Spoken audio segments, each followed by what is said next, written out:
Posso ir, Vinícius? Vamos lá, Mazano. Muito bom dia a todos, sejam bem-vindos a esse mini curso Habeas Corpus no Supremo Tribunal Federal, uma iniciativa de professores do Instituto de Direito Público, do IDP, dos professores Gustavo Mascarenhas, da professora Mariana, professor Vinícius. No dia de hoje, nós prosseguindo com mais uma aula, com a segunda aula, nós vamos tratar da temática dos efeitos da decisão de inconstitucionalidade e habeas corpus concedidos pelo Supremo Tribunal Federal em 2019. E para tratar desse tema, temos aqui professores do IDP, o primeiro deles, o ministro Gilmar Mendes, nosso professor de Direito Constitucional, também presente o professor Vinícius Vasconcelos, também professor do IDP e assessor no Supremo Tribunal Federal, e o professor José Carvalho dos Santos Filho, professor também do IDP e assessor no Supremo Tribunal Federal. A ordem das falas será primeiro o ministro Gilmar, depois o professor Vinícius, por fim o professor José Carvalho. Gostaria de agradecer a presença de todos, a participação desse debate importantíssimo, que traz elementos teóricos e também muitos elementos empíricos, frutos de um estudo aprofundado, feito por esse seleto grupo de professores do IDP, a propósito dessa relevantíssima temática de direito penal e processual penal associada às decisões e aos pronunciamentos jurisdicionais do Supremo Tribunal Federal em matéria de habeas corpus. Então, sem maiores delongas, eu passo a palavra ao ministro e professor Gilmar Mendes para a sua exposição. Bom dia, Marcelo, bom dia, Vinícius, bom dia, Carvalho, bom dia, Mariana, bom dia, Gabi. Bom dia a todos os que estão nos acompanhando. Para nós é uma honra imensa falar-lhes um pouco sobre essa questão do habeas corpus, que tem um desenvolvimento muito peculiar. Eu vou, em rápidas palavras, esboçar esse desenvolvimento no nosso âmbito, no âmbito do Supremo Tribunal Federal. É um instituto que já constava da legislação da matriz do país Portugal, né? E foi incorporada à nossa legislação do Império. Consta do Código de Processo Criminal do Império e, de certa forma, já era, portanto, utilizado, embora não constasse da Constituição, que era uma Constituição de feição liberal do Império. A Constituição de 1891, na sua versão original, portanto, no parágrafo 22 do artigo 78, estabeleceu uma cláusula que vai dar ensejo a muita polêmica, na qual dizia-se o seguinte: dar-se-á habeas corpus sempre que o indivíduo sofrer violência ou coação por ilegalidade ou abuso de poder. A formulação ampla do texto constitucional, de alguma forma, contradizia-se com aquilo que era a doutrina do habeas corpus durante o Império. E deu ensejo, então, a uma ampla discussão.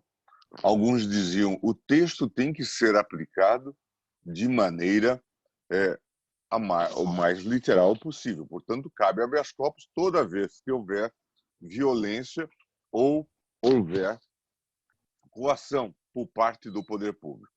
Logo, o habeas corpus se convolava, assim, num instrumento de defesa de toda a situações jurídicas afetadas por um ato do poder público que causasse algum tipo de constrangimento. Esse debate deu ensejo a uma discussão bastante interessante que veio desaguar na chamada doutrina brasileira do habeas corpus. Isso está numa obra, isso é bem resumido, me parece, numa obra da Ada Pellegrini Guinove, Antônio Magalhães Gomes Filho e Antônio Scarance Fernandes, em que eles colocam, em termos bastante singelos, a discussão. Diziam eles: na verdade, três posições firmaram-se com o advento da Constituição Republicana. Alguns, como Rui Barbosa, sustentavam que a garantia, habeas corpus, deveria ser aplicada em todos os casos em que um direito estivesse ameaçado, manietado, impossibilitado do seu exercício por abuso de poder ou ilegalidade. Em sentido oposto, afirmava-se que o habeas corpus, por sua natureza e origem histórica, era remédio destinado exclusivamente à proteção da liberdade de locomoção. E, finalmente, uma terceira corrente, vencedora no seio do Supremo Tribunal Federal, propugnava incluir na proteção de habeas corpus não só os casos de restrição da liberdade de locomoção, como também as situações em que a ofensa a essa liberdade fosse meio de ofender outro direito. Assim exemplificava Pedro Lessa: quando se ofende a liberdade religiosa, obstando que alguém penetre no templo, tem cabimento o habeas corpus, pois foi embaraçada a liberdade de locomoção ou foi embaraçando a liberdade de locomoção que se feriu a liberdade religiosa. Quando se ofende a liberdade religiosa porque se arrasam as igrejas ou se destroem os objetos de culto, não é possível requerer o remédio, porque aí não está em jogo a liberdade de locomoção das pessoas.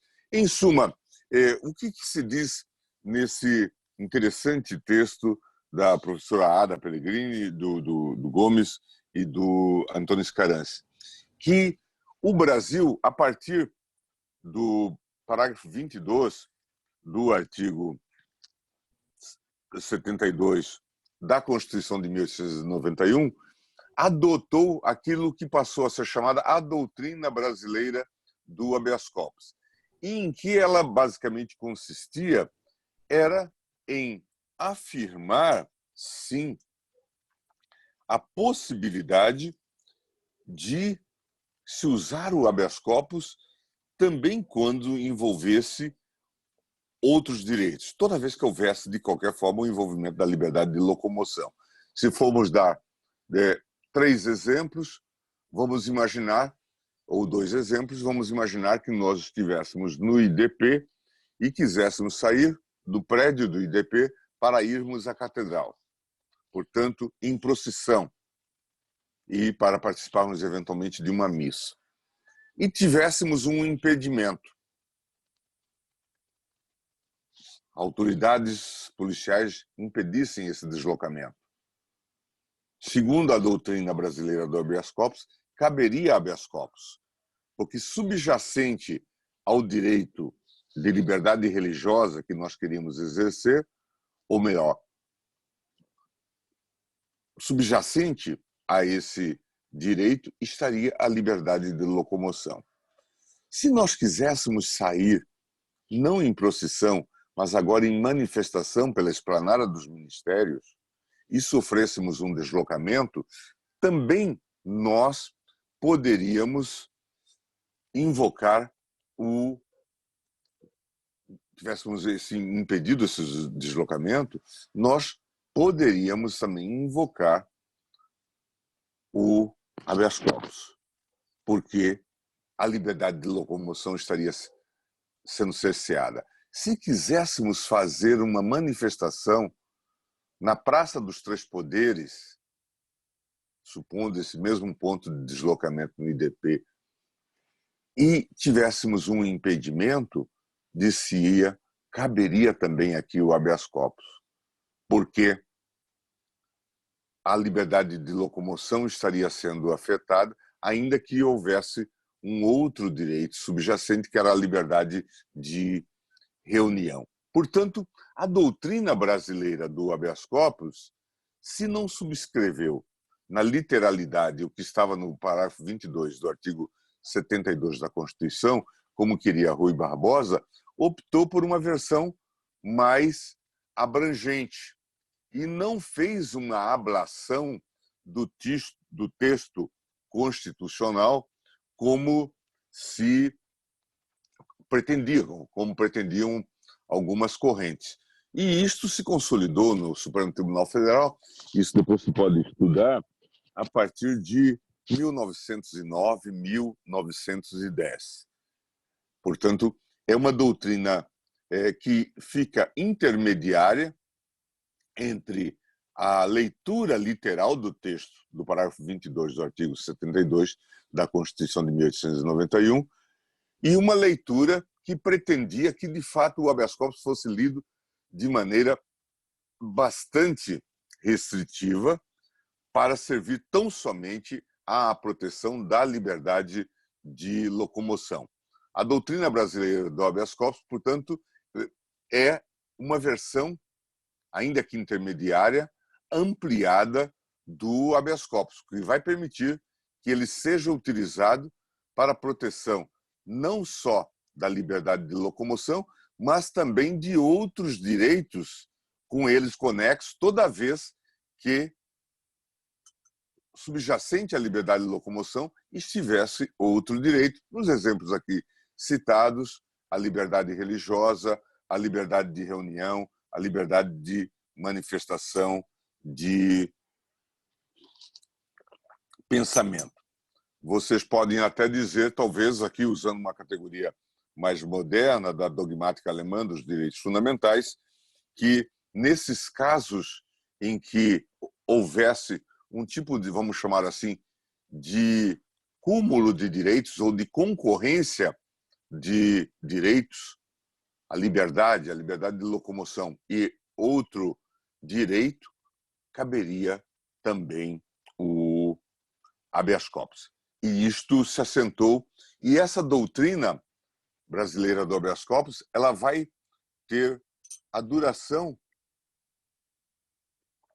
da própria norma que lhe dava substrato, no parágrafo 22 do artigo 72, ela vai chegar até 1926, quando se faz uma reforma no texto constitucional, depois vocês podem verificar a nova redação do texto, para explicitar que o habeas corpus deveria ficar adstrito à proteção da liberdade de locomoção.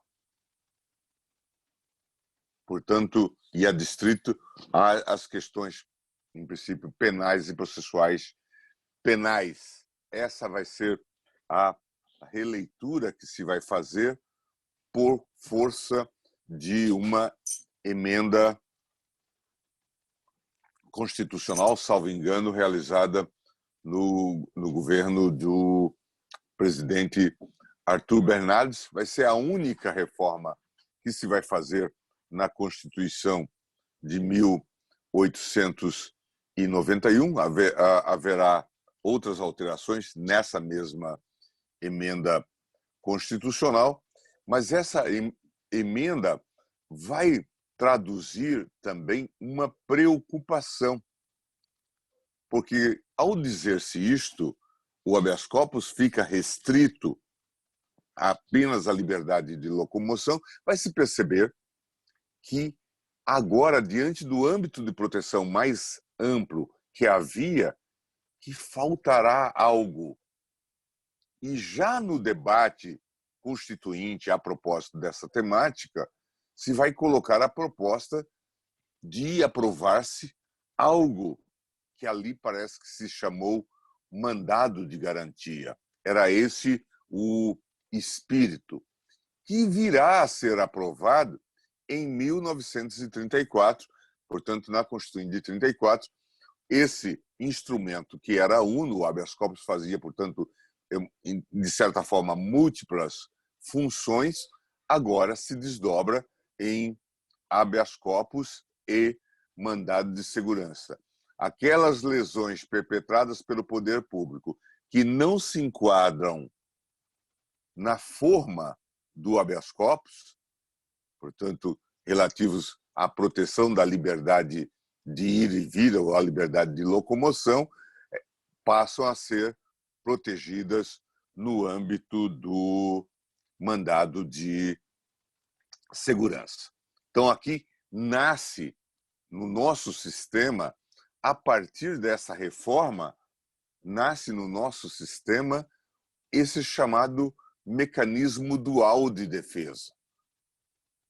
A proteção, portanto, no âmbito dos direitos fundamentais na Constituição, vai se dar, afora a parte da proteção ordinária, com os processos ordinários, vai se dar com o habeas corpus, para a liberdade de locomoção, e o mandado de segurança para as demais situações vis-à-vis ao poder público.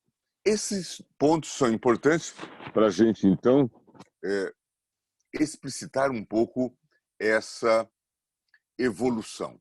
Considerando os altos e baixos da nossa cultura política e das nossas vicissitudes em termos de desenvolvimento político e institucional, o habeas corpus também vai sofrer limitações. Nós vamos ter, por exemplo, um amplo período de ditadura, inequivocamente de 1937 a 1945. Claro, com restrições também ao habeas corpus. Depois, no regime militar, vamos ter restrições explícitas ao habeas corpus, a partir, especialmente de forma inequívoca, com o advento do AI-5, em 13 de dezembro de 1968, e isto vai até 1985. Então, o habeas corpus vai sofrer restrições. Mas um ponto, outras questões, os senhores depois discutirão, inclusive com os outros professores que participarão deste diálogo, mas eu queria também aproveitar para dizer que há um outro aspecto que é importante ressaltar no que diz respeito ao significado do habeas corpus para o nosso sistema jurídico constitucional. O habeas corpus, de alguma forma, ele vai direcionar o nosso processo constitucional. Ele é um pouco a matriz do nosso processo constitucional. Como vocês viram, dele nasce o mandado de segurança. Surge aqui o mandado de segurança. E a lei do mandado de segurança, de certa forma, ela vai seguir as pegadas do modelo do habeas corpus. Em princípio, um processo com provas pré-constituídas, portanto, sem dilação probatória, em que se pedem informações e já se julga. Esse mesmo modelo de prova pré-constituída vai se adotar no mandado de segurança. Posteriormente, a partir de 1934 e depois em 1946, vai surgir entre nós a chamada representação interventiva para aferir a legitimidade do direito estadual vis-à-vis a Constituição Federal, especialmente aos princípios sensíveis. E qual será o processo que se vai adotar? Qual será o procedimento que se vai adotar? Uma das leis que trata desse tema, que acho que é de 52, ela vai dizer claramente que o rito que se aplica à representação interventiva é o mesmo rito do mandado de segurança, que, por sua vez, como eu já disse, é o rito do habeas corpus. Por isso que eu tenho ressaltado que, de alguma forma, há uma linha contínua histórica nesse processo constitucional brasileiro que faz o habeas corpus a matriz do nosso processo constitucional, eu poderia dizer o processo constitucional da representação interventiva, que depois vai se desdobrar nesse processo do controle abstrato de normas, com a ADIM, ADC, ADO e até a DPF. Então, são observações que são relevantes para a gente fazer essa situação. Doutrina brasileira do habeas corpus, a ampliação do habeas corpus, num contexto geral de um processo que ganhava uma feição talvez objetivável e depois o habeas corpus como matriz desse nosso processo constitucional, que é altamente complexo. Vem a Constituição de 88 e que, como todos sabem, amplia os instrumentos de proteção de direitos e garantias. Mantém o habeas corpus, adota o mandado de segurança, amplia o mandado de segurança adotando o mandado de segurança coletivo e traz duas novidades aqui nos instrumentos de defesa ou de proteção de direitos e garantias: o mandado de injunção e o habeas data. Eu já disse lá atrás que o mandado de segurança, de alguma forma, sai da costela do habeas corpus sob a Constituição de 1891, na transição para 1934. Só que agora, na Constituição de 88, nós multiplicamos esse instrumentário ao trazermos ao lado do ao lado do habeas corpus e do mandado de segurança, nós trazemos também o habeas data e o mandado de injunção. Portanto, aquele modelo inicialmente dual ganha uma característica quadripartite, para não falar no mandado de segurança coletivo. Esses são elementos que permitem que nós discutamos esses instrumentos e façamos a sua avaliação, e para isso teríamos que dedicar mais aulas a esse escopo, mas eu não queria encerrar essa minha breve introdução sem falar num passo que demos recentemente no que concerne ao habeas corpus, que tem sido utilizado no âmbito do Supremo Tribunal Federal para a defesa da liberdade vis-à-vis às investigações criminais, aos processos criminais, às sentenças criminais em geral. Temos utilizado de maneira ampla, amplíssima, o habeas corpus, e é uma das funções relevantes, talvez depois as próprias estatísticas que o Vinícius venha a trazer ajudarão a mostrar quão relevante é esse processo para o Supremo Tribunal Federal. Mas eu lhes falei que o habeas corpus seguiu um pouco esse desenvolvimento junto com o mandado de segurança, e em 88 surge o habeas corpus, o mandado de segurança coletivo, que pode ser impetrado por entidades de perfil coletivo, por partidos políticos, associações em defesa do interesse dos seus membros. E o habeas corpus coletivo? Aí um dado interessante e um desenvolvimento tardio. Não faz muito, a segunda turma, a turma a que eu pertenço, discutiu essa questão e, num caso muito peculiar, entendeu que a legislação que previa que as mulheres grávidas ou mães presas com filhos até um dado limite de idade fariam jus a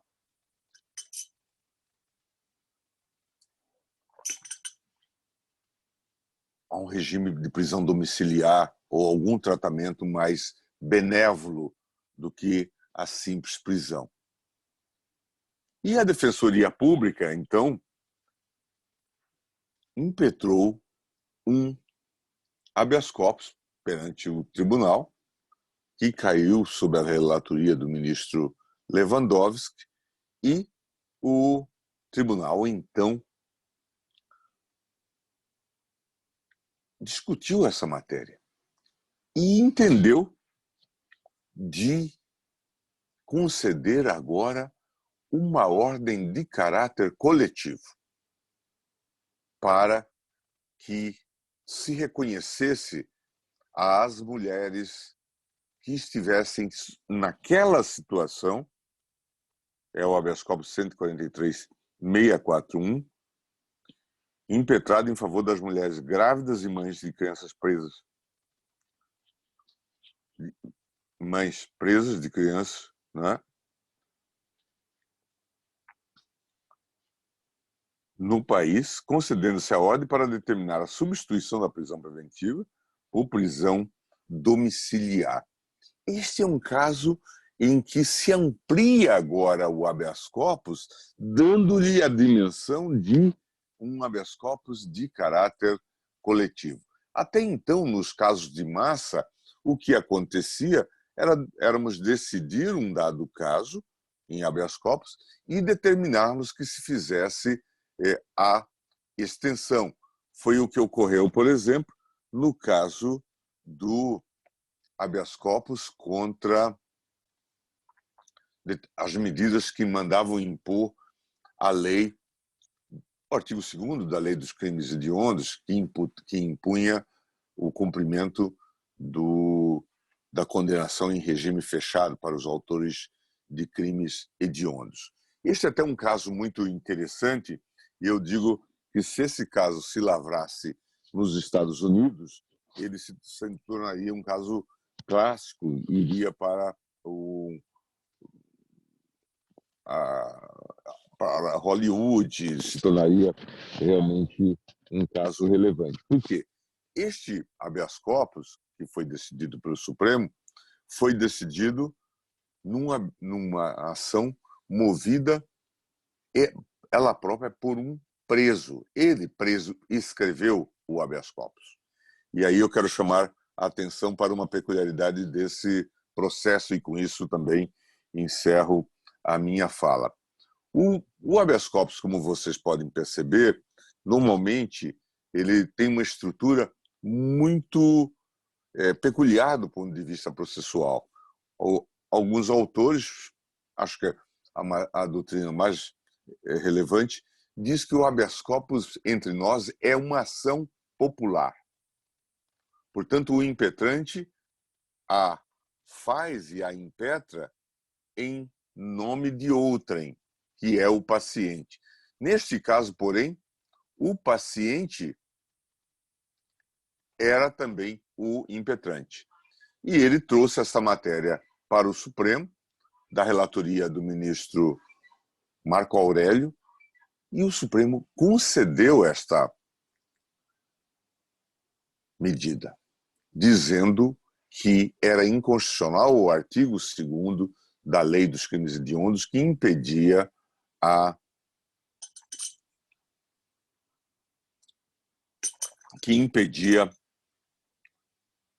o cumprimento da pena, ou melhor, que determinava o cumprimento da pena em regime integralmente fechado e impedia, portanto, a individualização da pena.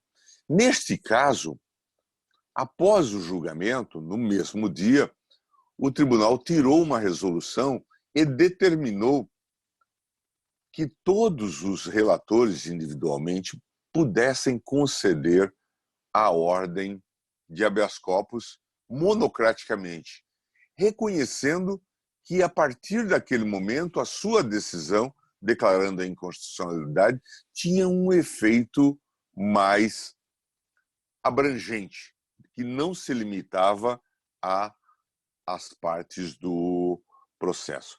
Creio que já cheguei ao limite do tempo que se me concede e eu queria, portanto, apenas pontuar a importância do habeas corpus entre nós, nesses tempos bastante complicados, em que tivemos inúmeras ações da polícia e uma participação muito intensa do Ministério Público, da Justiça, o habeas corpus se tornou um grande instrumento de defesa dos direitos, especialmente desses direitos de feição criminal e processual penal.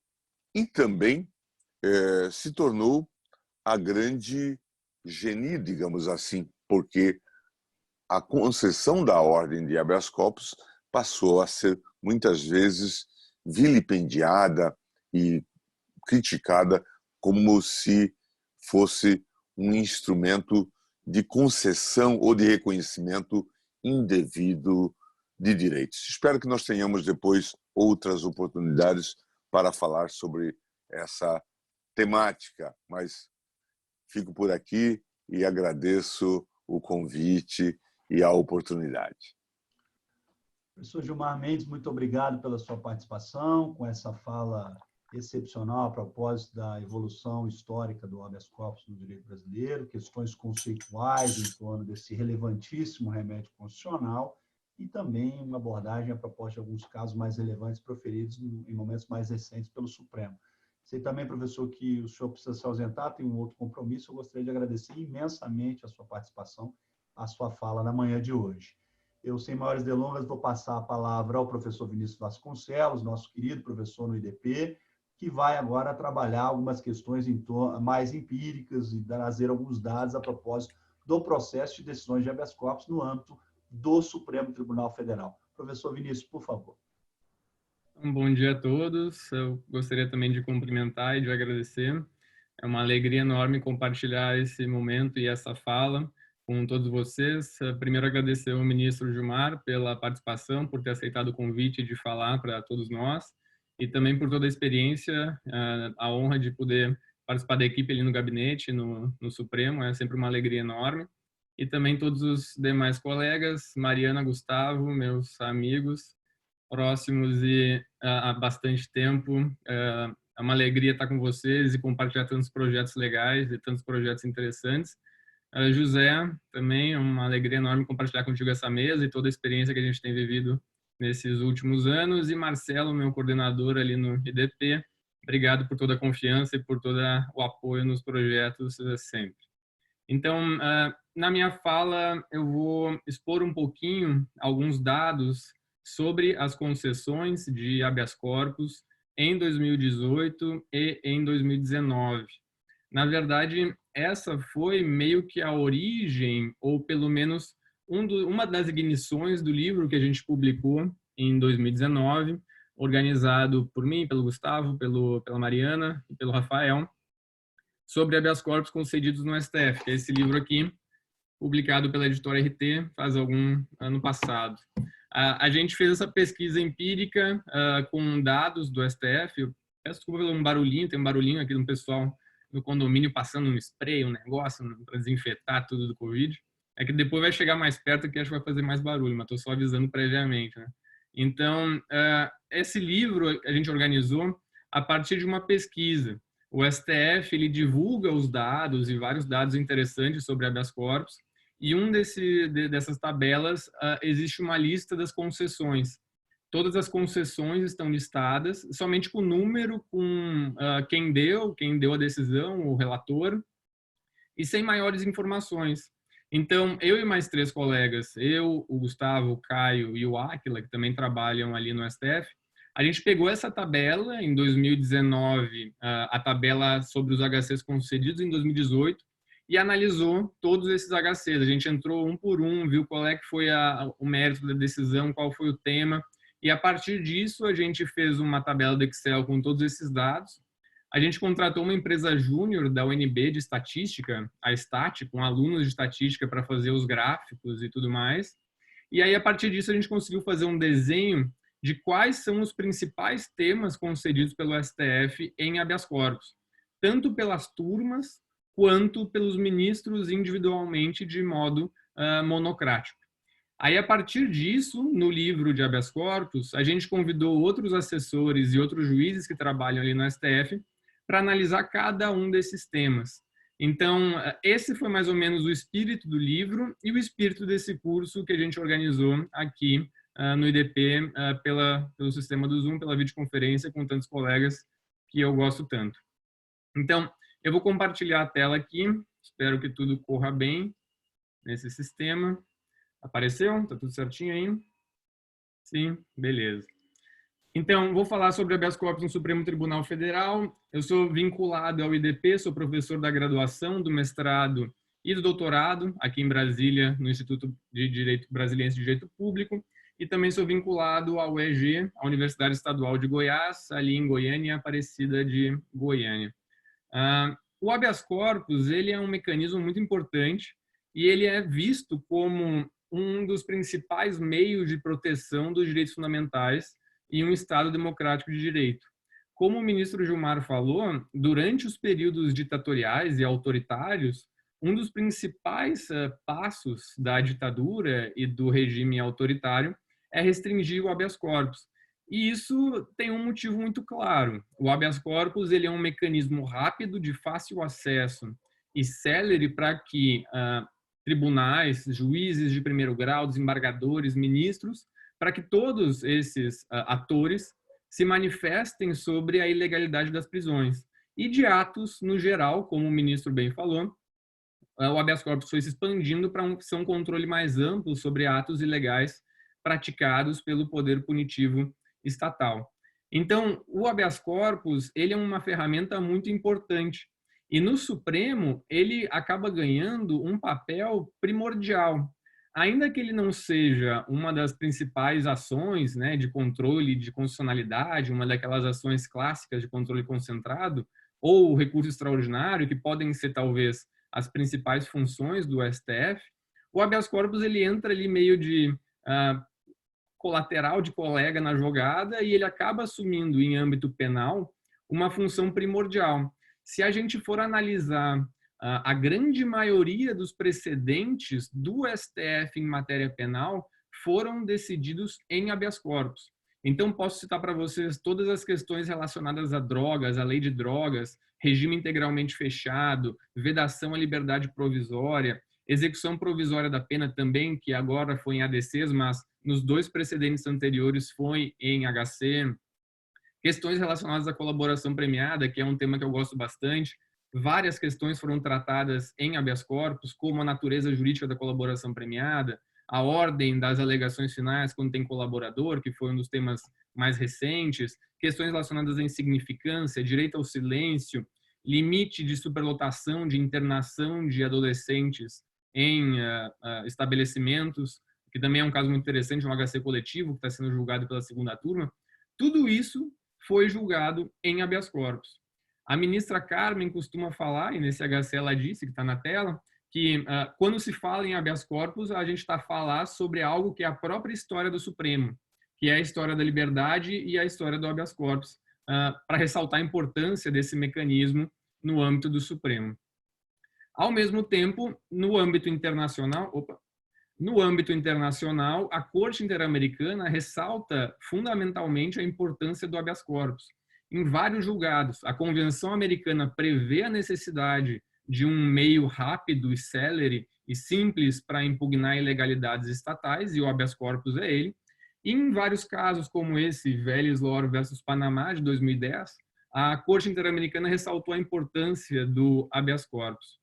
Diante disso, pelos dados que eu vou expor e por causa dessas premissas que eu falei para vocês até aqui, o objetivo dessa palestra é colocar vocês numa dúvida, numa angústia, que eu não quero viver com ela sozinha, quero passar para vocês também, no sentido de que parece que o habeas corpus ele tem um número, ele tem um aumento expressivo de impetrações no STF, e, ao meu ver, isso parece trazer uma dúvida e um problema grave, que é talvez, em razão desse aumento exponencial do número de HCs, a gente desfocar, às vezes, a função essencial do Supremo Tribunal Federal no controle de constitucionalidade, ou seja, esse número expressivo e cada vez maior de habeas corpus talvez acarrete uma sobrecarga ao STF, mas, por outro lado,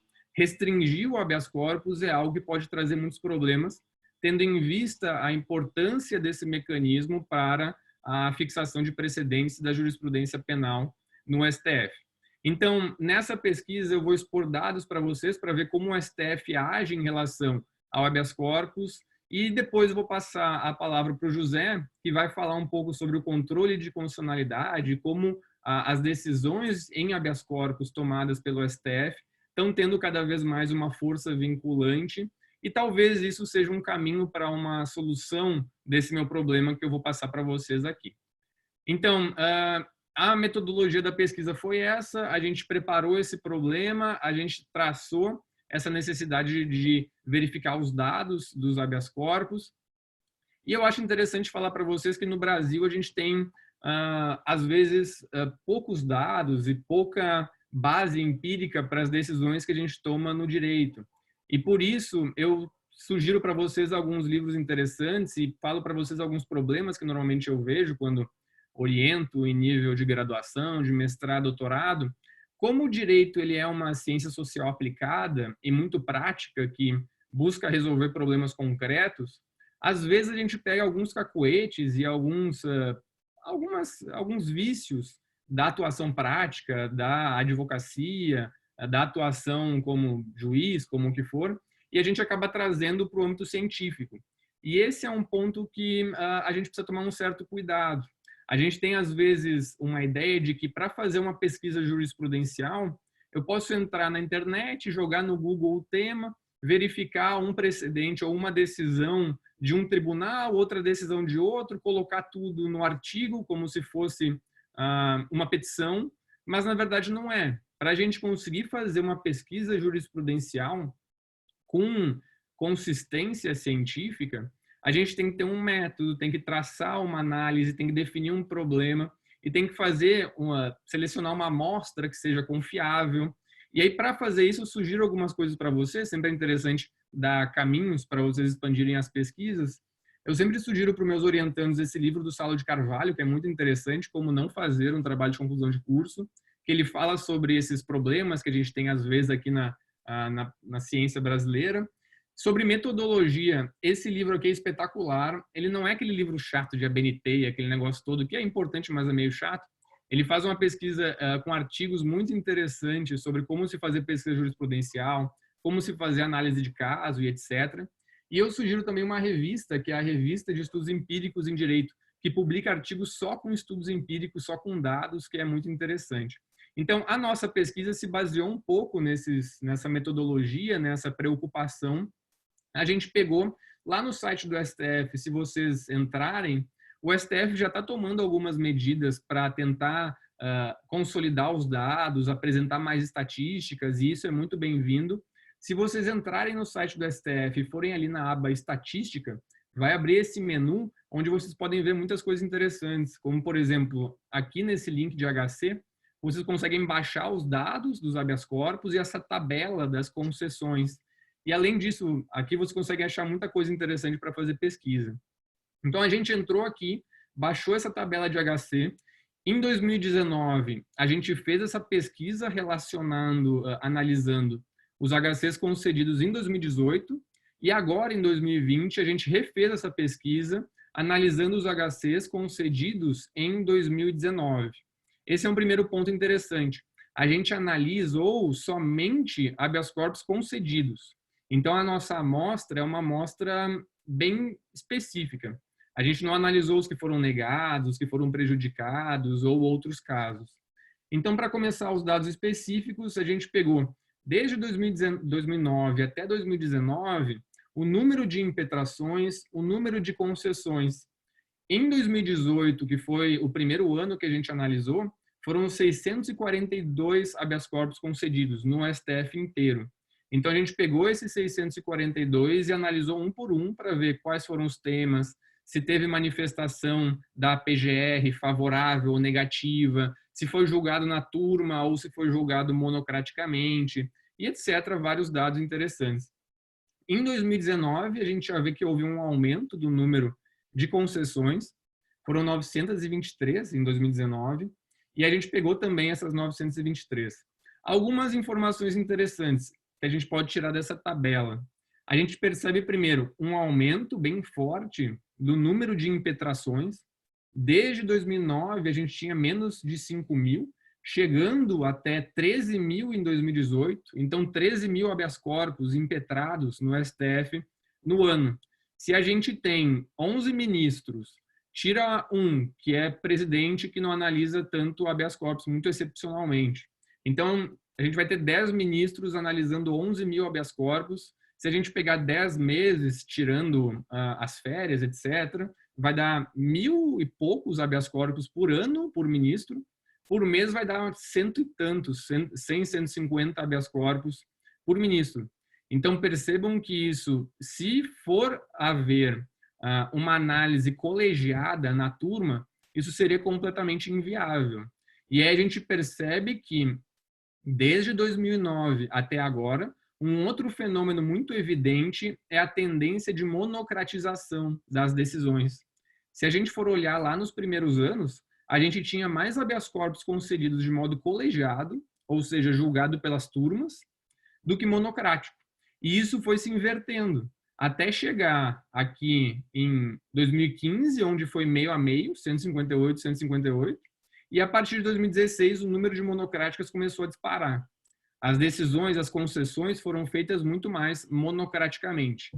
Isso é bom, isso é ruim, a gente pode pensar, a gente pode tirar várias conclusões dessa monocratização do STF, mas, de qualquer modo, se um ministro decide monocraticamente, a decisão pode ser recorrida por meio de um agravo regimental e a turma também vai discutir. Então, ainda que tu dê mais poder ao ministro para decidir monocraticamente, para decidir sozinho, essa decisão, de qualquer modo, está submetida à turma se houver o agravo regimental.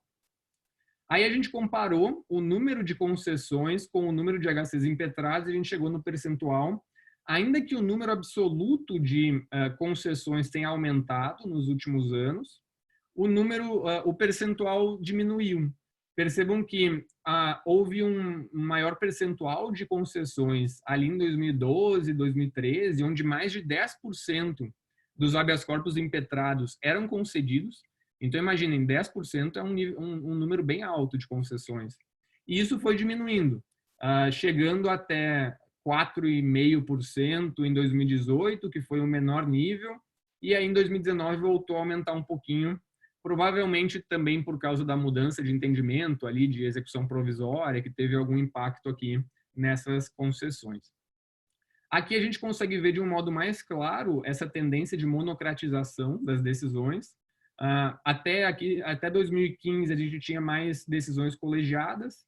Em 2015 isso ficou igual e depois as monocráticas começaram a aumentar de um modo exponencial. Nessa outra tela aqui, a gente consegue comparar um pouco a atuação dos ministros. Tanto comparar o número de concessões, quanto comparar a atuação colegiada ou monocrática. Percebam aqui que, por exemplo, o ministro Marco Aurélio tem só gráficos azuisinhos aqui. Azuis são as decisões da primeira turma. O ministro Marco Aurélio ele tem uma posição, que ele é o único que sustenta isso ali no STF, de que não se pode decidir monocraticamente os habeas corpus. Então, ele sempre analisa a liminar, defere ou indefere a medida liminar, e depois ele coloca para a turma decidir o mérito do HC. Então, percebam que não tem nenhum habeas corpus concedido vermelhinho aqui. Ele sempre coloca as decisões, os méritos para a turma. Os outros ministros concedem bem mais decisões monocráticas. Aqui em amarelinho são os ministros da segunda turma. Percebam que o ministro Gilmar ele decide bastante monocraticamente, depois tudo isso passa por revisão no agravo regimental, e algumas das decisões são colocadas na turma. Aqui a gente consegue ver uma diferença entre as duas turmas, que depois eu vou reiterar também. Por quê? A primeira turma, como o ministro Marco Aurélio coloca todos os habeas corpus em julgamento, julga muito mais número de habeas corpus e julga os habeas corpus de um modo mais quantitativo. Então, a gente consegue ver teses sendo fixadas ou a gente consegue fazer uma análise numérica das teses concedidas ou não. Na segunda turma, como os ministros colocam em decisão colegiada menos habeas corpus, eles basicamente colocam em discussão casos em que não há jurisprudência consolidada ou casos que têm uma relevância social maior, mais importante, que chamam a atenção da sociedade maior. Então, as decisões colegiadas da segunda turma são em menor número. porque quando tem jurisprudência consolidada, os ministros da segunda turma decidem monocraticamente, e aí acabam remetendo somente em agravo regimental para a turma. Aqui a gente consegue ver também a questão da monocratização, e um ponto interessante desses gráficos é, além de perceber que a maioria das decisões são monocráticas, das concessões, é perceber que a segunda turma concede mais habeas corpus do que a primeira, em números absolutos. Aqui a gente quebra um pouco um mito, mas só preciso explicar isso um pouco melhor. Tem toda uma construção, né? Acho que a mídia divulga bastante que a segunda turma ela concede mais, que ela tem posições mais garantistas. Se a gente for pegar em números absolutos, a primeira turma concedeu mais HCs do que a segunda. 88 contra 18, 45 contra 19, em 2019 e 2018. Mas percebam que, se a gente for pegar o número de concessões monocráticas dos ministros, aí a segunda turma concede mais, realmente concede mais. Tudo isso aqui acaba findando ou acaba desovando no julgamento virtual. O julgamento virtual, ele é uma rota de escape e ele consegue dar vazão a esse número grande de habeas corpus, porque se tudo fosse colocado na turma presencial, seria inviável julgar esse número de habeas corpus todo ano. Portanto, os ministros decidem monocraticamente quando há jurisprudência naquele sentido e colocam o agravo regimental no julgamento virtual.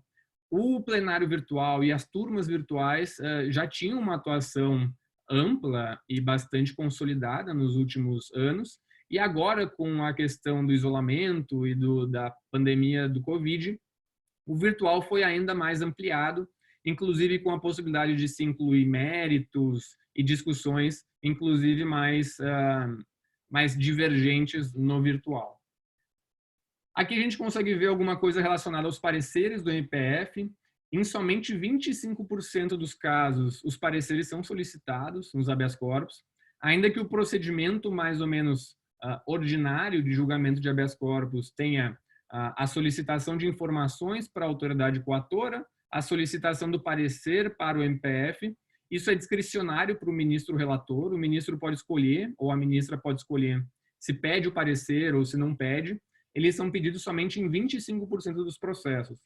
Quando o parecer foi solicitado, na grande maioria dos casos, então 60% dos pareceres feitos pelo MPF foram no sentido contrário, então recomendando a denegação da ordem. E percebam que a gente está analisando somente os habeas corpus que foram concedidos. Então, entre os habeas corpus concedidos pelo STF, em 60%, a PGR se manifestou contrariamente. Em 40%, 35%, porque teve alguns sigilosos, em 35% a PGR se manifestou favoravelmente à concessão dos habeas corpus. Alguma questão interessante também são as origens das concessões. Tanto em 2018 quanto em 2019, São Paulo desponta de longe. O maior número de habeas corpus concedidos são oriundos de São Paulo. Por óbvio, aqui a gente pode ver vários fenômenos que explicam isso. São Paulo é o maior estado em número de população, o sistema carcerário de São Paulo é o maior, o judiciário de São Paulo é maior. Então, por um lado, é um pouco explicável esse número grande de concessões, só que esse dado também, ao meu ver, confirma uma tese que é tratada pela doutrina do Brasil aqui já há bastante tempo, especialmente pelo professor Tiago Bottino, lá da FGV do Rio. Ele fez uma pesquisa muito interessante naquele programa Pensando Direito do governo federal antigamente, onde ele analisou as concessões de habeas corpus e ele chegou numa conclusão de que o Tribunal de São Paulo, o Tribunal de Justiça de São Paulo, desrespeita sistematicamente a jurisprudência dos tribunais superiores. Então, em regra, quando os tribunais superiores, STJ e STF, firmam uma jurisprudência mais garantista, o TJ São Paulo não cumpre, ela não respeita ela. Então, esses dados de concessões, ao meu ver, confirmam essa hipótese sustentada pela doutrina já há algum tempo. Aqui para a gente ver um pouco o perfil de cada turma.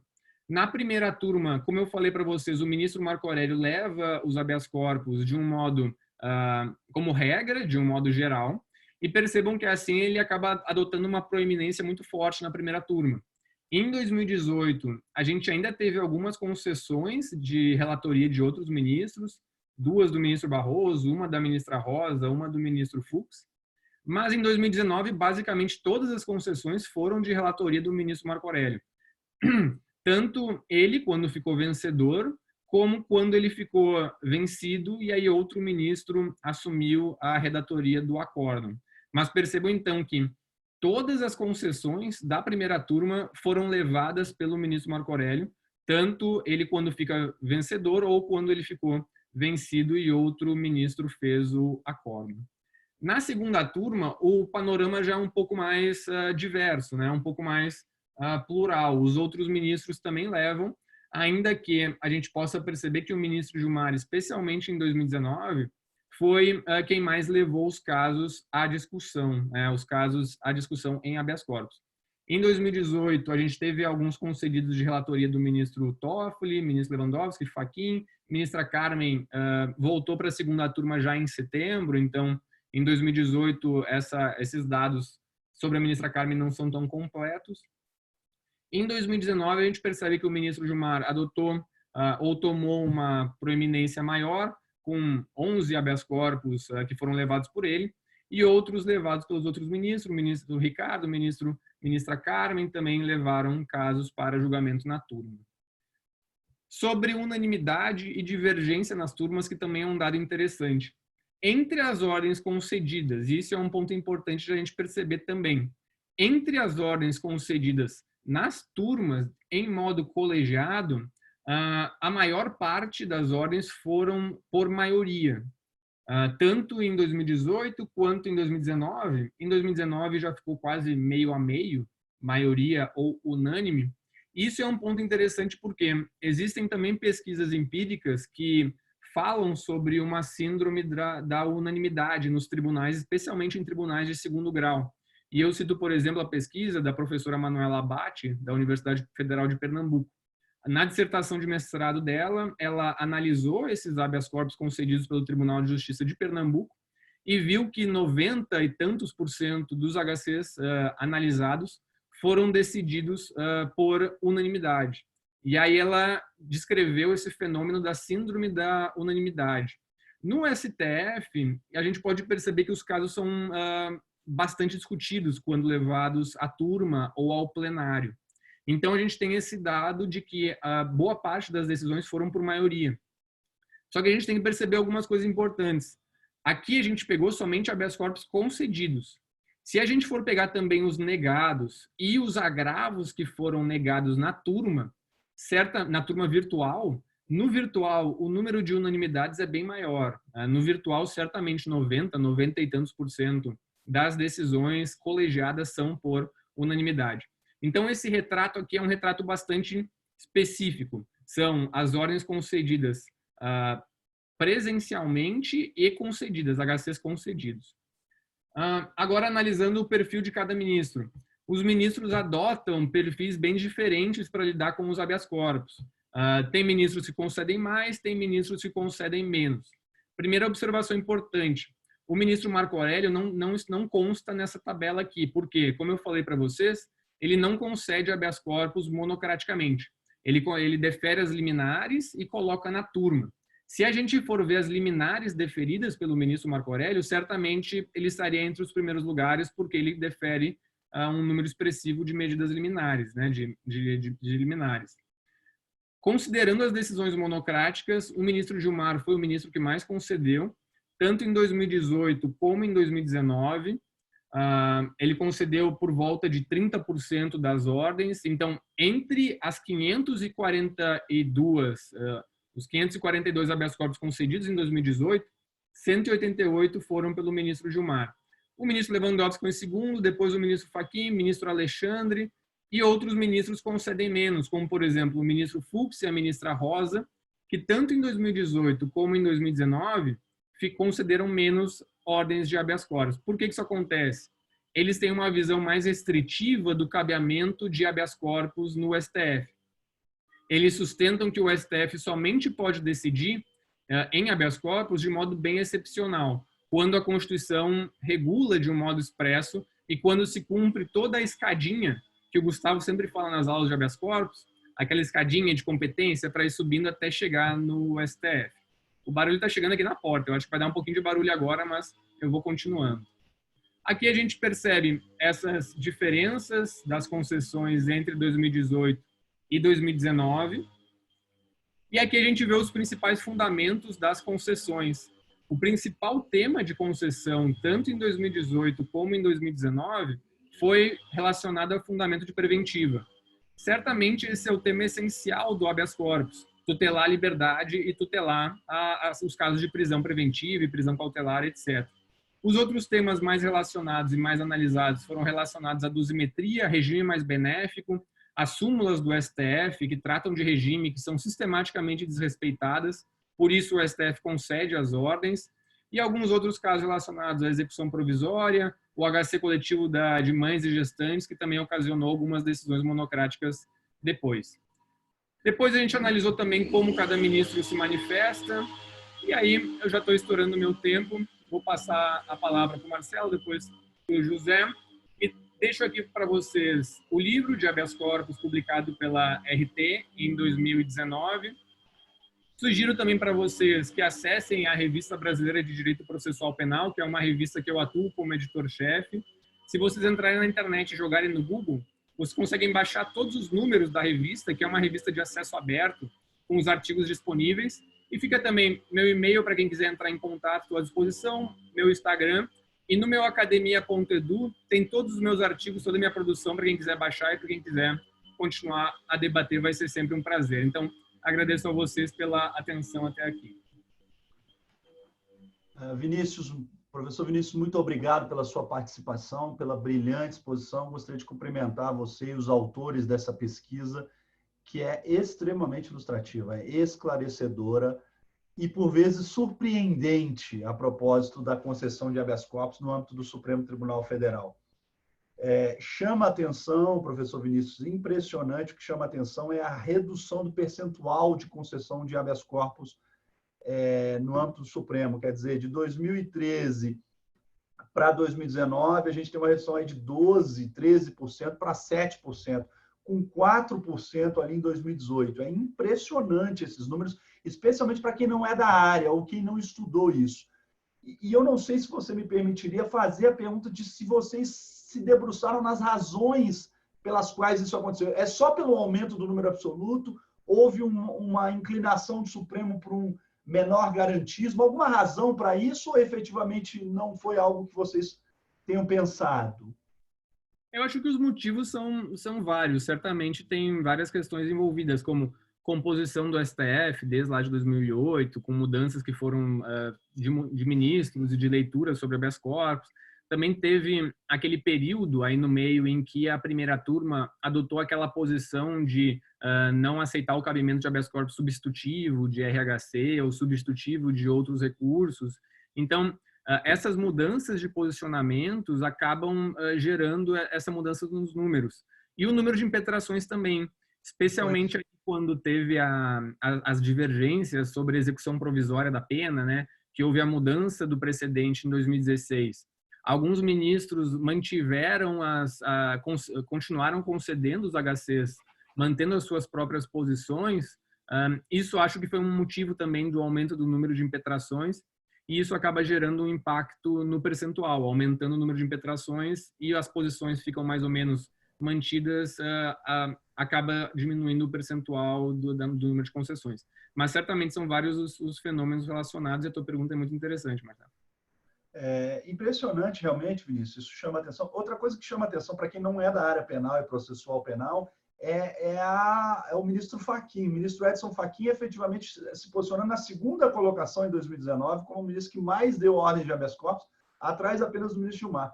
A percepção comum é de que ele é um ministro mais duro, junto com o ministro Fux, a ministra Rosa, é um ministro que menos outorga ordem de habeas corpus. E a minha pergunta, eu não sei se o estudo contemplou isso, há alguma distinção no posicionamento dele quando se trata de matérias, da matéria envolvida ou do crime envolvido? Sim. Posso falar, Vinícius? Claro, pode sim. Fala que depois... Só para responder essa, professor, o ministro Fachin foi, salvo engano, o terceiro que concedeu mais ordens também no ano anterior.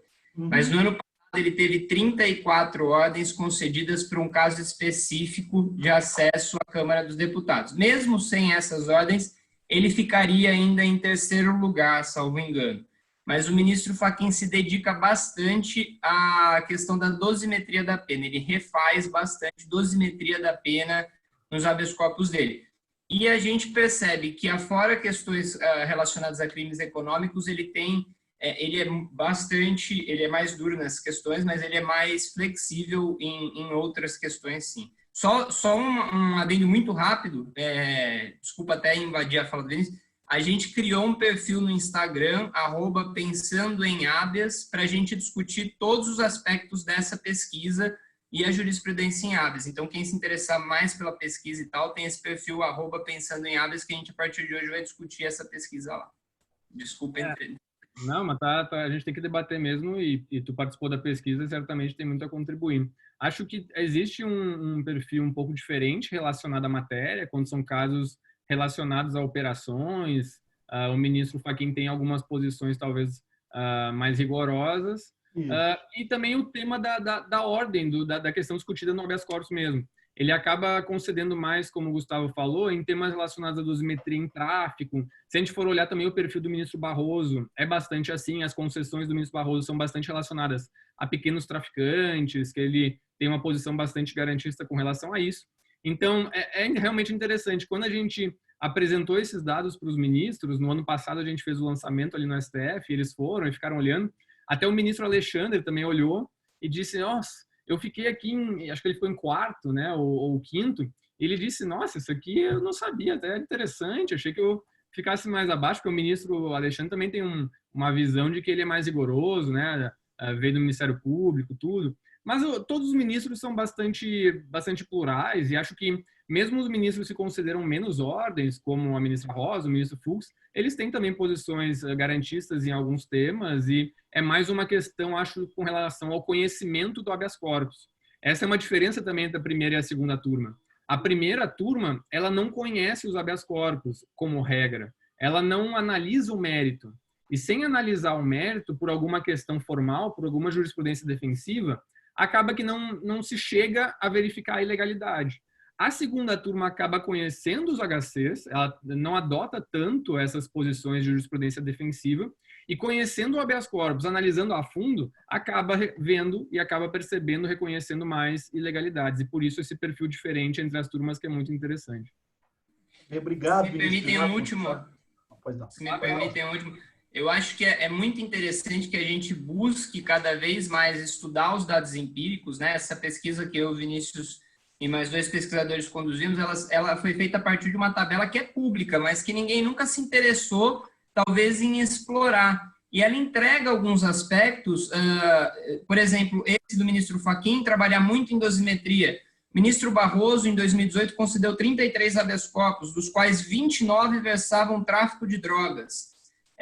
Isso te entrega o perfil de cada ministro. Portanto, eu acho que para a audiência, que a gente tem mais de 200 pessoas online, certamente muitos deles advogados, juízes, eles vão poder, se abrirem a tabela ou então explorarem nossa pesquisa, eles vão poder entender como pensa cada ministro. Isso é muito importante. Os dados empíricos nos Estados Unidos são super trabalhados, né? Aqui a gente prefere trabalhar mais na doutrina e menos no dado, quando o dado pode entregar uma coisa substancial, uma visão perfeita de como pensa cada ministro. O ministro Barroso, por exemplo, ele não conhece, via de regra, as impetrações, mas em casos de tráfico de drogas, ele acaba concedendo para pequeno traficante de maconha ou cocaína em pequena quantidade, geralmente jovens. O ministro Fux, por exemplo, concedeu 4 ordens em 2018, 6 ordens em 2019. Ou seja, é um ministro que concede pouco. Talvez fosse mais fácil você chegar ali em reclamação, talvez fosse melhor você já preparar o agravo quando chega ali. Então, eu acho que o dado empírico é muito importante, pouco observado no Brasil, e a gente tem aí uma oportunidade incrível de explorar isso, né? Te agradeço imensamente a intervenção, Gustavo, professor Vinícius. Eu, de novo, gostaria de cumprimentar vocês pelo trabalho e todos os organizadores por esse trabalho. É impressionante, sem querer jogar confete nenhum. Ele é realmente impressionante, porque e agora eu falo por quem advoga, porque tem a prática do direito. A nossa percepção do posicionamento de cada ministro, em matéria penal, em matéria tributária, em matéria de fazenda pública, ela é intuitiva. Não é que a gente não faça isso, mas isso é muito intuitivo, é pouco científico, e o que vocês fizeram é um trabalho científico. Veja a minha surpresa em relação ao ministro Fachin, e ela existe em relação a outros ministros também, eu não vou ficar nominando aqui, mas a gente intuitivamente pensa que um determinado ministro tem uma determinada posição mais garantista, menos garantista, mais fazendária, mais pró-contribuinte, quando às vezes isso não corresponde à realidade, quando você vai fazer, de fato, um trabalho mais científico. Então, meus cumprimentos a vocês. A gente torce para que haja outras pesquisas agora na área tributária, na área de direito civil, na área do constitucional, porque isso é um instrumento, uma ferramenta maravilhosa para quem quer advogar. Prosseguindo com a exposição, eu gostaria de chamar o professor José dos Santos Carvalho Filho, que vai agora fazer uma abordagem sobre a temática do habeas corpus e do controle de constitucionalidade, essa possível objetivação no âmbito dessa garantia constitucional. Passo a palavra a você, professor José Carvalho, por favor.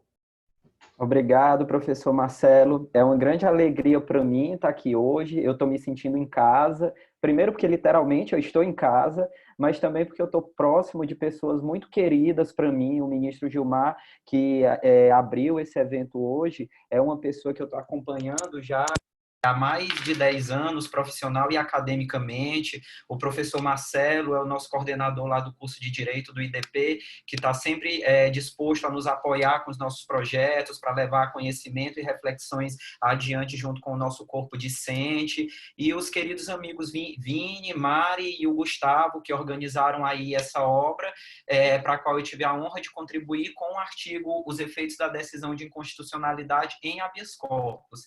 E é sobre esse tema que eu vou debater um pouco com vocês hoje. E para debatê-lo, eu queria partir de duas premissas.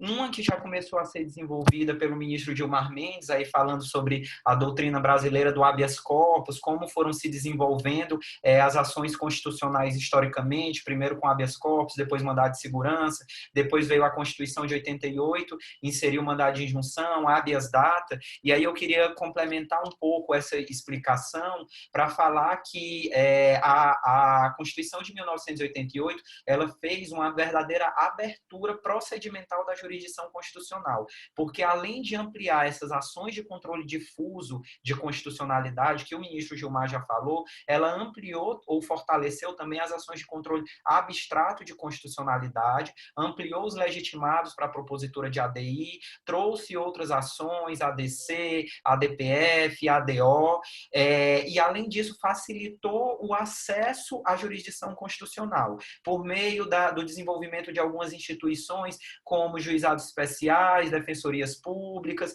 Então, essa é uma primeira premissa que eu queria tratar com vocês, porque dessa premissa decorre um fato, e esse fato é uma ampliação do número de processos que são apresentados ao Supremo Tribunal Federal e que são apresentados ao Poder Judiciário em sentido geral e ao Supremo Tribunal Federal em sentido específico. Essa é a primeira premissa fática. A segunda premissa fática, ela está relacionada aos efeitos do controle de constitucionalidade, conforme os processos sejam subjetivos, do controle incidental, ou sejam processos objetivos, do controle abstrato de constitucionalidade. Segundo a doutrina clássica, há uma diferença tradicional. Quando a decisão ela é proferida no controle abstrato de constitucionalidade, essa decisão ela tem efeitos gerais e vinculantes para os órgãos da administração pública. Então, todo mundo tem que respeitar a partir do momento de uma decisão tomada no controle abstrato de constitucionalidade. Entretanto, quando se trata do controle incidental, cujo escopo é proteger direitos subjetivos, a decisão tomada no âmbito do Poder Judiciário, ela vale para as pessoas que são partes naquele processo subjetivo. É uma decisão interpartes. Isso também é uma premissa fática da teoria do controle de constitucionalidade, é dessa forma que ocorre aqui no Brasil.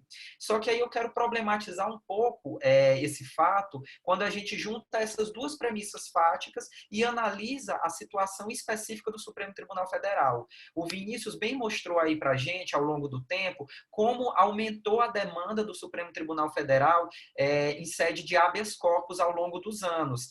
Há doutrinadores, há pensadores do direito que falam que a gente está se transformando lá no STF em uma corte criminal, devido ao grande número de processos que a gente está recebendo. Só a título informativo, nesse ambiente, nesse contexto de Covid-19, de pandemia que a gente está vivendo aqui no Brasil, o Supremo Tribunal Federal ele criou lá no site dele um painel de ações Covid-19, onde ele condensa todas as informações relacionadas aos processos que foram ajuizados lá no âmbito da corte sobre esse tema.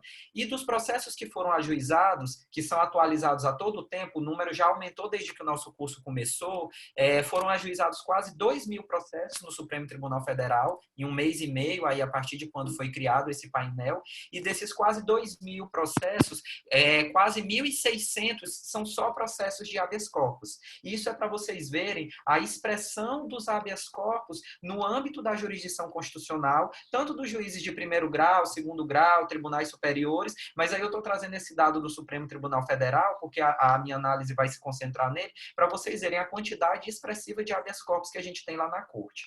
E aí, diante dessa realidade, eu acho que é bastante problemático a gente aplicar essa teoria tradicional de distinção dos efeitos da decisão de inconstitucionalidade, conforme se trate de controle abstrato ou de controle incidental, quando estamos analisando o Supremo Tribunal Federal. Porque é o mesmo órgão, é a mesma composição, é o mesmo plenário. Às vezes, o processo de controle incidental ele leva muito mais tempo, ele já passou pelas instâncias de origem. Quando se trata de um habeas corpus, é ajuizado diretamente no Supremo Tribunal Federal, mas ele também tem uma instrução, um nível de amadurecimento bastante profundo, de forma que me causa um pouco perplexidade essa atribuição de efeitos distintos conforme uma decisão do mesmo órgão, Supremo Tribunal Federal, tenha efeitos gerais ou efeitos interpartes, conforme a classe processual que tenha sido julgada.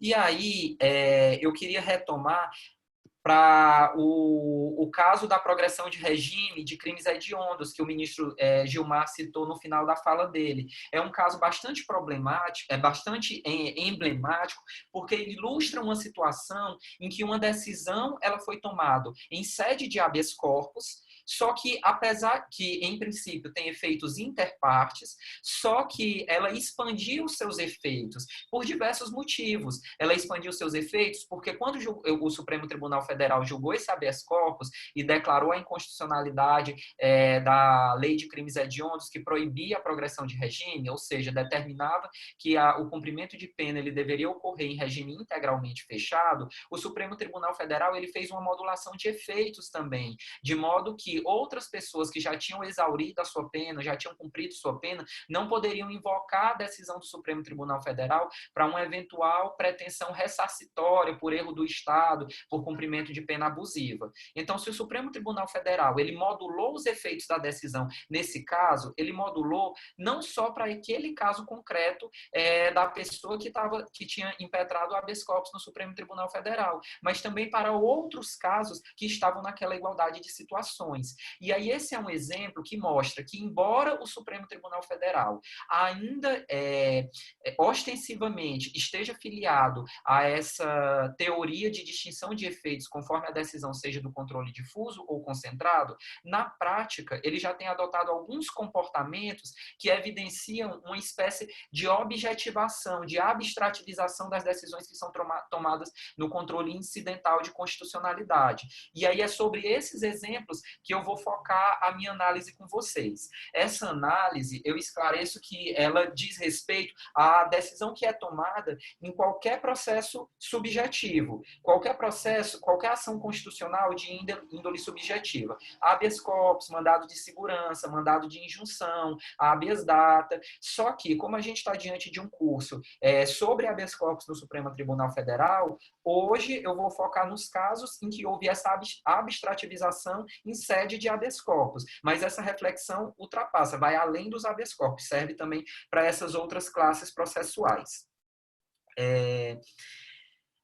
Bem, nós temos vários precedentes lá no Supremo Tribunal Federal em que decisões tomadas em sede de habeas corpus, elas foram posteriormente abstrativizadas por diversos institutos. E aí eu vou trazer alguns exemplos em que ela teve uma expansão de efeitos por meio de uma edição de súmula vinculante, por meio do reconhecimento de repercussão geral e uma fixação de tese. Posteriormente, como já foi falado aqui, já foi falado na primeira aula desse curso, o próprio reconhecimento do habeas corpus coletivo evidencia essa tendência de ampliação dos efeitos da decisão em processos subjetivos. Vou falar, esse caso da modulação também da modulação da progressão de regime é bastante enigmático, e vou concluir falando sobre o caso do amianto, que não é em habeas corpus, mas é bastante paradigmático para evidenciar esse fenômeno de abstrativização que a gente vive lá no Supremo Tribunal Federal. Então, a gente tem, além da monocratização, que o Vinícius bem falou já, a monocratização lá no Supremo Tribunal Federal, ela ocorre quando já existe alguma orientação que foi tomada pela Corte. Então, por exemplo, já foi decidido algum habeas corpus pelo órgão colegiado, plenário ou pelas turmas. É a partir dessa decisão, desses precedentes, que os ministros eles têm a possibilidade de fazer um julgamento monocrático, para replicar o entendimento que já foi firmado pela Corte. Então, essa replicação, essa monocratização, ela também poderia ser interpretada como um caminho para o processo de abstrativização. Mas isso o Vinícius já falou bem, eu vou focar nesses outros exemplos que eu falei para vocês. Primeiro, súmula vinculante. A súmula vinculante é um instituto que foi criado aqui no Brasil a partir da Emenda Constitucional 45 de 2004, que associa o Instituto das Súmulas como um enunciado que resume uma orientação de uma corte, no caso do Supremo Tribunal Federal, ao efeito vinculante que já existia lá para os processos de controle abstrato de constitucionalidade, que dava essa eficácia geral, erga omnes, para os processos de controle abstrato. O que acontece nesse caso de súmula vinculante? O Supremo Tribunal Federal, quando ele tem reiterados precedentes sobre determinado tema, e esses reiterados precedentes eles podem ser em sede de habeas corpus, ele edita uma súmula vinculante, e ao editar a súmula vinculante dá uma ampliação de efeitos que a doutrina tradicional não reconhece para o habeas corpus. E isso já aconteceu em alguns exemplos. A súmula vinculante 26, por exemplo, ela trata da progressão de regime pela prática de crime hediondo e equiparado. Aquele que também eu já comentei aqui sobre a modulação, sobre a mesma questão.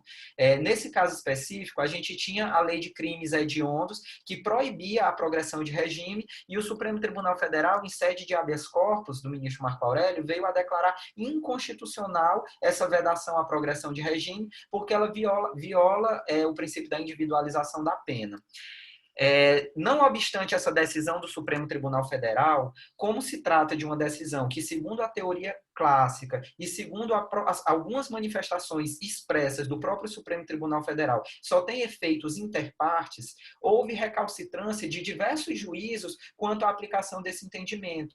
Eu lembro que, na época, um juiz de uma vara de execução penal lá de Roraima, ou foi do Acre, fixou um cartaz na sede do fórum para falar, embora o Supremo Tribunal Federal tenha declarado a inconstitucionalidade da vedação da progressão de regime, essa decisão não tem efeitos gerais, então aqui na minha vara de execução penal não vai ter progressão, todo mundo vai continuar cumprindo a pena em regime integralmente fechado. E isso gerou uma enxurrada de processos, reclamações, diversos habeas corpus, recursos para as instâncias superiores. Fato é que, embora o Supremo Tribunal Federal tenha decidido essa questão, inicialmente para declarar a inconstitucionalidade em sede de habeas corpus, quando a gente limita os efeitos dessa decisão de inconstitucionalidade a serem apenas interpartes, isso não pacifica a questão constitucional, e a gente continua tendo uma litigância muito grande. Em um contexto de demanda excessiva, isso gera bastante insegurança jurídica, alguns tribunais vão decidir de um jeito, outros tribunais vão decidir de outro jeito, e não é ruim, não é bom para ninguém em termos de prestação jurisdicional em sentido material. Foi por isso que o Supremo Tribunal Federal tentou reforçar os efeitos dessa decisão dele tomada em um habeas corpus e editou uma súmula vinculante, a súmula de vinculante número 6, para dizer exatamente que era inconstitucional a vedação à progressão de regime estabelecida na lei de crimes hediondos. E aí, quando ele fez isso, associando a súmula vinculante ao habeas corpus, ele deu uma ampliação de efeitos à decisão tomada nesse processo subjetivo. Outro instituto que é bastante usado também lá na jurisprudência do Supremo Tribunal Federal é a repercussão geral.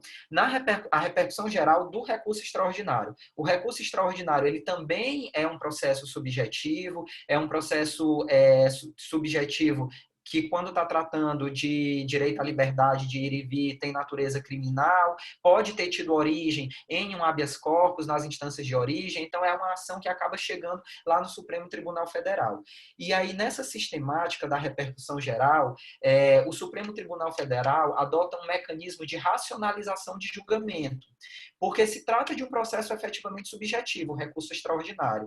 Só que o STF ele fixa uma tese nesse processo subjetivo, e essa tese expande seus efeitos para todos os outros recursos extraordinários que tratam sobre aquele mesmo tema. E aí isso é replicado pelas instâncias de origem. A gente não fala tecnicamente que na repercussão geral existe um efeito vinculante, porque existe a possibilidade de as instâncias de origem recusarem de aplicar o entendimento do Supremo Tribunal Federal motivadamente, fazendo um distinguishing, dizendo que o caso específico não se adequa àquele paradigma do Supremo Tribunal Federal, e aí envia o recurso extraordinário para o STF se debruçar sobre a questão. Mas a regra é que as instâncias de origem, os tribunais de justiça, tribunais regionais federais, eles se ajustem ao entendimento do Supremo Tribunal Federal, que eles respeitem essa decisão. Então, quando a gente tem um recurso extraordinário com repercussão geral, há uma expansão de efeitos. E muitas vezes a tese fixada no recurso extraordinário de repercussão geral, ela leva em consideração decisões que foram tomadas em habeas corpus julgados pelas duas turmas, em habeas corpus julgados pelo Supremo Tribunal Federal. Então, é um mecanismo de ampliação dos efeitos da decisão do controle difuso de constitucionalidade, do controle incidental de constitucionalidade, que é travado pelo Supremo Tribunal Federal, inclusive em sede de habeas corpus. E aí eu separei aqui apenas 2 exemplos para mostrar como o Supremo Tribunal Federal tratou essa questão. O primeiro deles é o recurso extraordinário 1.038.925, de relatoria do ministro Gilmar Mendes, a respeito da liberdade provisória no caso de crime de tráfico de entorpecentes. O Vinícius bem falou que boa parte das concessões de habeas corpus ela está relacionada ao crime de tráfico lá no Supremo Tribunal Federal, seja para ver dosimetria da pena, seja para aplicar o tráfico privilegiado, seja para conceder algum benefício que a lei vedava, mas que o Supremo Tribunal Federal já entendeu que essa vedação é inconstitucional. E um desses exemplos é a liberdade provisória. A lei de drogas falava que a pessoa condenada lá pelo tráfico de drogas, ela não poderia ter a liberdade provisória no caso de crime de tráfico de entorpecentes. Só que o Supremo Tribunal Federal declarou esse dispositivo inconstitucional e depois reafirmou essa jurisprudência em sede de recurso extraordinário com repercussão geral. E hoje o fato de ter uma tese fixada em recurso com repercussão geral faz com que as instâncias de origem respeitem essa orientação que foi adotada pelo Supremo Tribunal Federal, embora a gente não tenha nenhuma decisão com efeitos gerais e vinculantes a respeito desse tema. Eu vi aqui no bate-papo que estão pedindo para eu repetir o número do recurso extraordinário. Eu vou disponibilizar esse material todo para vocês, vou mandar lá para a coordenação do curso e vai ter um roteiro com todos esses processos que eu estou citando aqui para vocês. Então, não precisa se preocupar com o número não, tá, pessoal? De qualquer forma, esse específico que eu citei foi 1.038.925, a respeito da liberdade provisória no crime de tráfico de entorpecentes. Continuando, o outro caso que eu separei para falar para vocês foi relativo à conversão de pena privativa de liberdade em pena restritiva de direitos, também lá na lei de drogas. Há uma vedação falando que quando a pessoa ela é condenada pelo tráfico de entorpecentes, ela deve cumprir pena privativa de liberdade. Ainda que ela atenda aos outros requisitos lá, uma aplicação de pena mais reduzida, que a pessoa tenha requisitos subjetivos favoráveis à conversão da pena, ainda assim, a lei vedava a conversão da pena privativa de liberdade em restritiva de direitos. Só que o Supremo Tribunal Federal também declarou a inconstitucionalidade dessa vedação, dizendo que pode sim haver essa conversão da pena privativa de liberdade em restritiva de direitos. Não obstante, até hoje ainda existe recalcitrância de alguns tribunais em aplicar esse entendimento do Supremo Tribunal Federal. O Vinícius, aí na análise dele, que ele fez com o Gustavo e outros colegas, evidenciou que alguns tribunais, sobretudo Tribunal de Justiça de São Paulo, eles são bem recalcitrantes com relação a alguns entendimentos garantistas adotados pelo Supremo Tribunal Federal. E nesse caso específico, além de a gente já ter precedentes editados em repercussão geral pelo Supremo Tribunal Federal, o STF editou uma repercussão geral, fixando uma tese segundo a qual é possível a conversão da pena privativa de liberdade em restritiva de direitos. Além dessas duas decisões, ainda foi adotada uma outra medida que é estabelecida pela nossa Constituição, consubstanciado no artigo 5210, que é a possibilidade de o Senado Federal dar uma amplitude de efeitos à decisão tomada pelo Supremo Tribunal Federal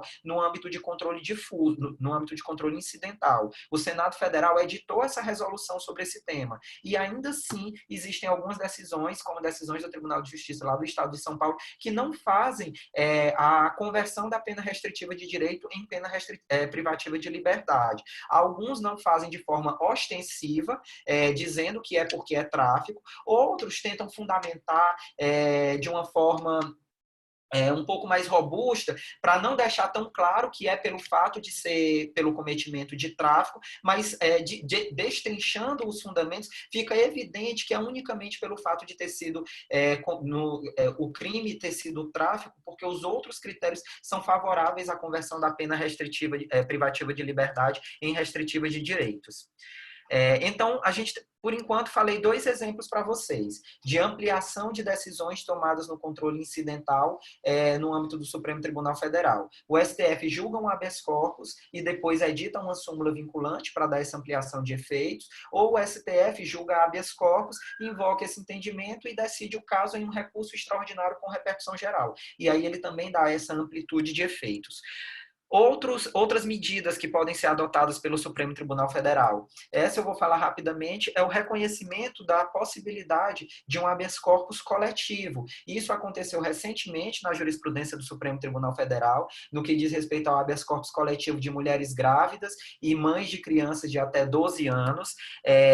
O Supremo Tribunal Federal conheceu do habeas corpus coletivo, deferiu a ordem em relação às pacientes que estavam determinadas lá no habeas corpus, mas ainda estendeu os efeitos, invocando o artigo 580 lá do Código de Processo Penal, para beneficiar um número indeterminado de mulheres que não estava relacionada lá na petição inicial do habeas corpus. E aí, quando o Supremo Tribunal Federal conheceu pela primeira vez esse habeas corpus coletivo, ele também saiu um pouco dessa rigidez de habeas corpus enquanto processo subjetivo, que gera apenas decisão interpartes, para caminhar um pouco mais para uma objetivação, na medida em que se trata de uma decisão tomada pelo Supremo Tribunal Federal.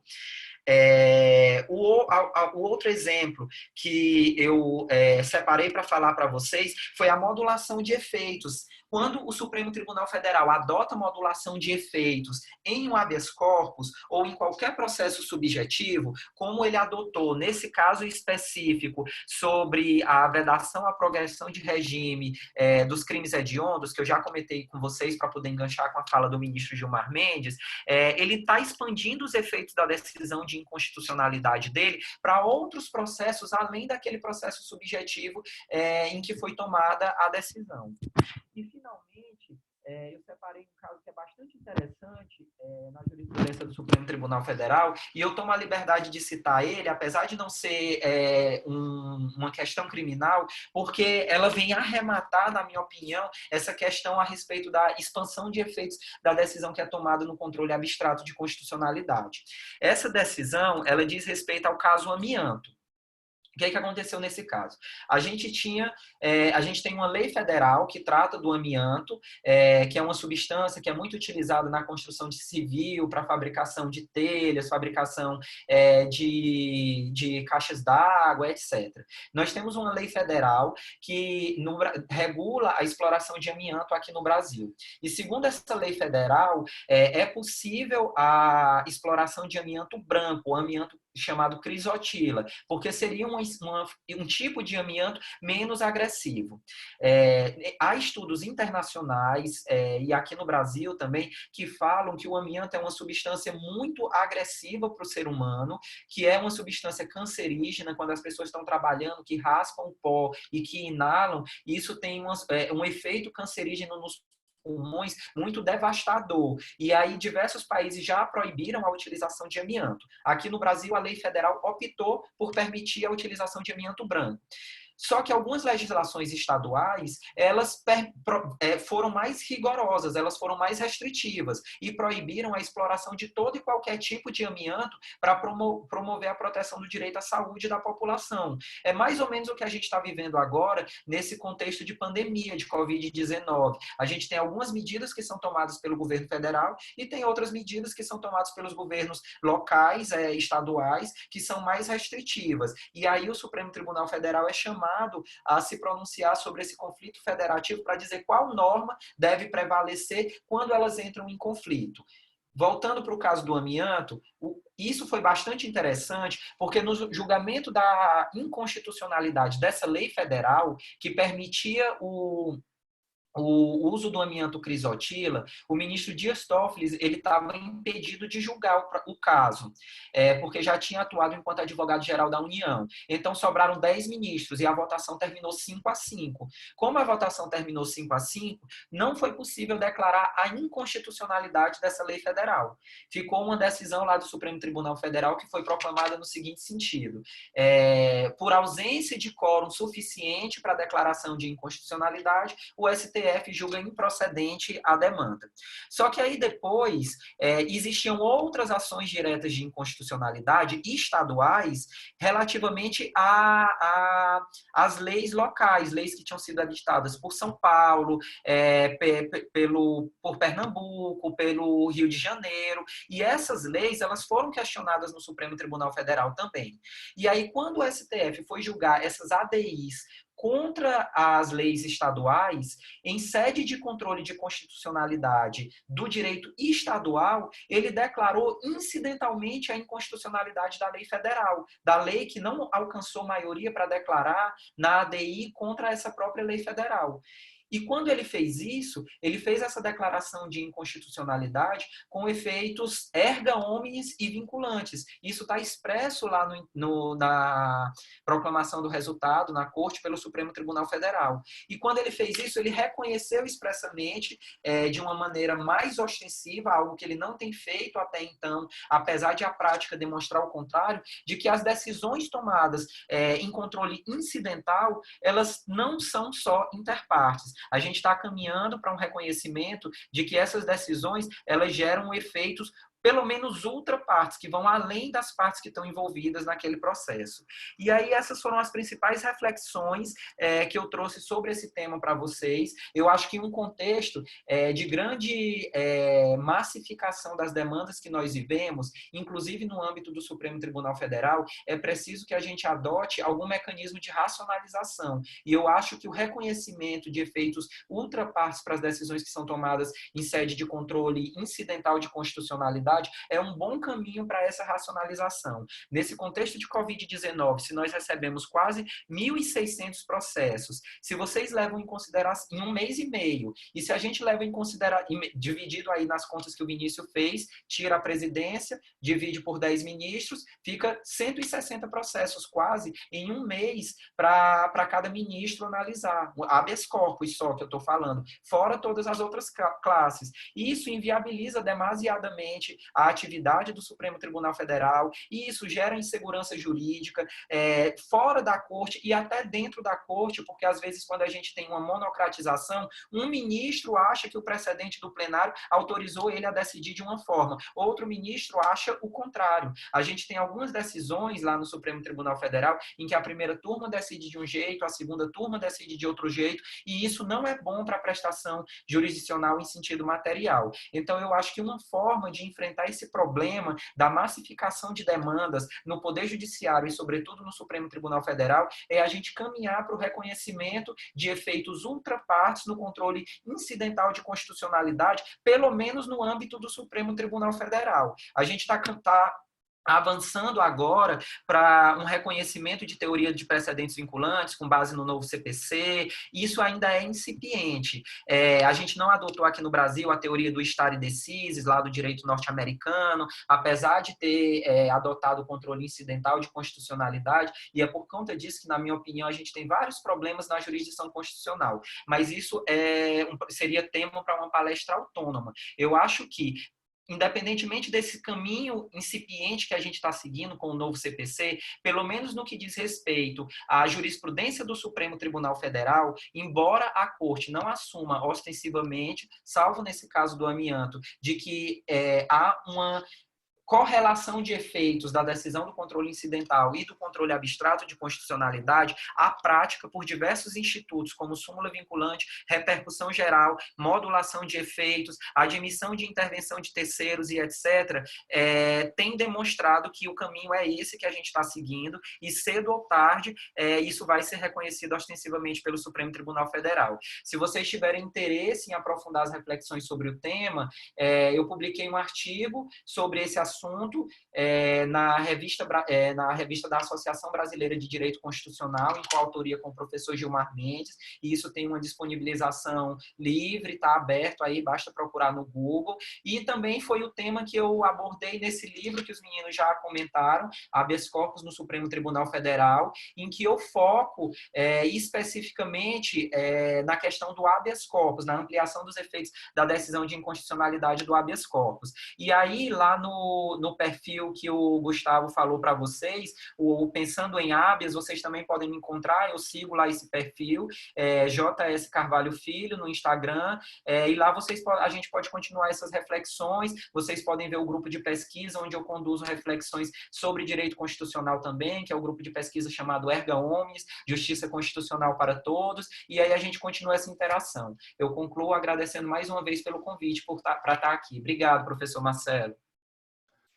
Muito obrigado a você, professor Carvalho, obrigado pela sua intervenção. Efetivamente, essa é uma temática que causa grande preocupação e boa dose de perplexidade.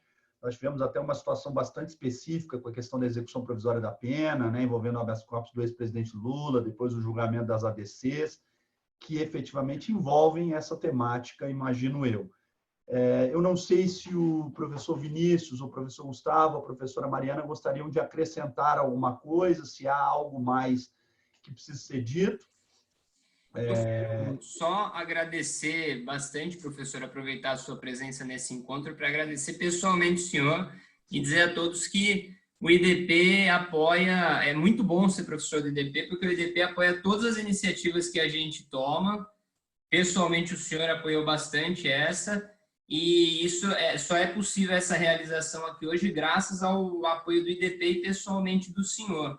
E queria dizer que todos nós somos assessores, ou já fomos assessores, o senhor já foi assessor do ministro Celso, e sabe que a dinâmica da corte importa bastante, por isso é importante a gente ter essas discussões sempre constantes e atualizadas, né? No IDP a gente tem uma matéria específica, conduzida por mim e pelo Vinícius, sobre habeas corpus, que é uma optativa da graduação, mas que eu acho que esse curso mostra que há bastante interesse sobre a matéria, e acho que a gente pode organizar novas iniciativas quanto ao habeas corpus, né, no Supremo, e convidar todos para as próximas 2 aulas que a gente tem aí na segunda-feira, com outros assessores de ministros do Supremo, com o Cavalli, que é juiz instrutor, ou auxiliar, agora acho que dá auxiliar do ministro Barroso, e na sexta-feira teremos também, na segunda-feira essa aula, 3º encontro, e na sexta-feira a nossa última aula, um 4º encontro com outros assessores de outros temas também tratados em habeas. Minha intervenção é apenas para agradecer pessoalmente o senhor por todo o apoio que tem dado para a gente.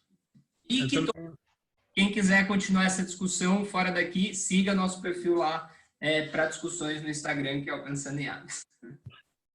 Eu também queria agradecer a todos pela participação, pela ideia. Marcelo, muito obrigado pelo apoio sempre aos projetos da UNDP. Sobre a fala do José, acho o tema muito interessante e concordo plenamente. Quando o Supremo Tribunal Federal, plenário do Supremo, os 11 ministros discutem uma matéria penal tão relevante como as que são normalmente veiculadas em um habeas corpus que vai para o plenário, me parece evidente que isso tem que ter um impacto amplo no ordenamento. Ainda mais quando eles eles próprios percebem que isso vai ter um impacto e estão discutindo modulação de efeitos. Se a gente está discutindo modulação de efeitos, é evidente que vai ter efeitos para fora do processo subjetivo do próprio caso concreto que está sendo analisado. E eu acho que essa é uma saída importante, me parece natural para reforçar a importância do habeas corpus no Supremo Tribunal Federal. Então, além de cumprimentar todos e agradecer, também queria divulgar a próxima aula na segunda-feira, no mesmo horário, às 9h30.